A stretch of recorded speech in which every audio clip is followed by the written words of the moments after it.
वजीर आला परवेज इलाही का पंजाब असेंबली में इजहार ख्याल। कहा सूद के खिलाफ कानून साजी की गई। कहा कि इमरान खान के दौर में दीन का काम हुआ। कश्मीर, फलस्तीन और शाम के मुसलमानों के साथ ज्यादतियों पर बात की गई।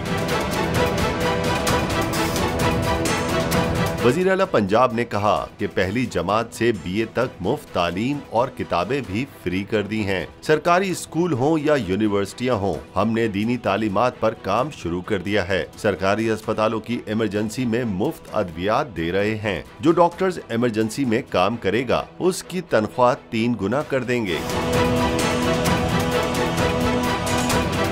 परवेज इलाही का कहना था कि नाबीना अफराद के लिए स्कूल बनाए। शहबाज शरीफ नाबीनाओं को लाठियां मारते रहे, नौकरियों पर से पाबंदियां उठा रहे हैं। नून लीग सांप बनकर नौकरियों पर बैठी थी।